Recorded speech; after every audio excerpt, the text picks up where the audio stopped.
दोस्तों अक्सर ऐसा होता है कि हम कुछ घंटे के सफ़र में जो कि हम ट्रेन में या बस में कभी कभी करते हैं, उस कुछ घंटे के सफ़र में हम अपने सहयात्री के साथ इतना घुल मिल जाते हैं कि सहयात्री की बहुत सारी बातें हम जान लेते हैं और अपनी भी बहुत सारी बातें, कुछ मन की बातें भी हम शेयर करते हैं।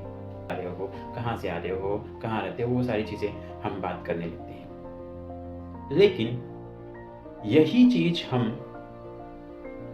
अक्सर एक घर में एक छत के नीचे रहने वाले अपने खुद के परिवार से कई बार घुल मिल नहीं पाते हैं, उनसे पूछ नहीं पाते हैं या उनको बता नहीं पाते हैं कि हमें तकलीफ़ क्या है, या उनसे अच्छी तरह से जान पहचान नहीं बना पाते हैं, इसलिए हम उनको शेयर नहीं करते हैं या वो हमें अपने दिल की बात शेयर नहीं करते। इतना ही नहीं दोस्तों, हद तो तब होती है जब एक पति पत्नी एक घर में, एक कमरे में और एक बिस्तर पे सोने वाले भी एक दूसरे को अच्छी तरह जान नहीं पाते, पहचान नहीं पाते और ना ही कई बार जानने की कोशिश करते हैं।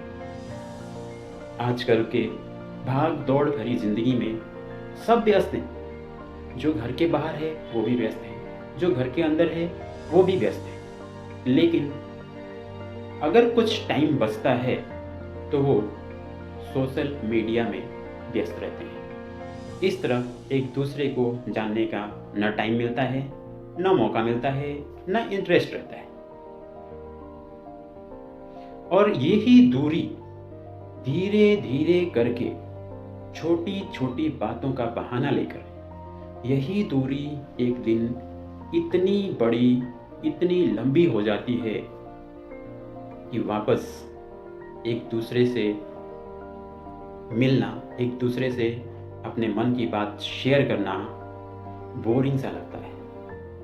दोस्तों कई बार तो नौबत इतनी आ जाती है कि लड़ाई झगड़े होने लगते हैं, मार पीट तक होने लगते हैं और न जाने क्या क्या हो जाता है। और भी नहीं होता तो बात तलाक तक पहुंच जाती है।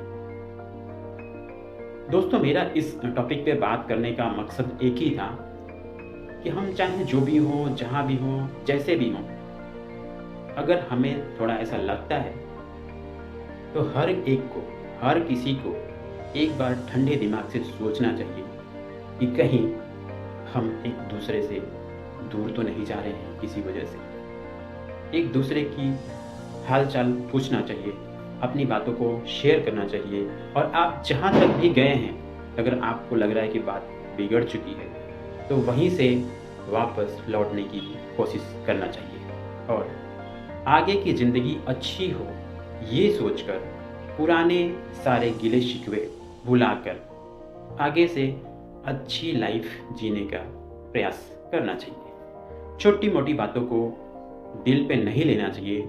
छोटी छोटी गलतियों को, एक दूसरे की गलतियों को एक्सेप्ट करके और तुरंत गुस्से में चिल्लाकर ना बोलने की बजाय आराम से बोलें, आराम से बात करें।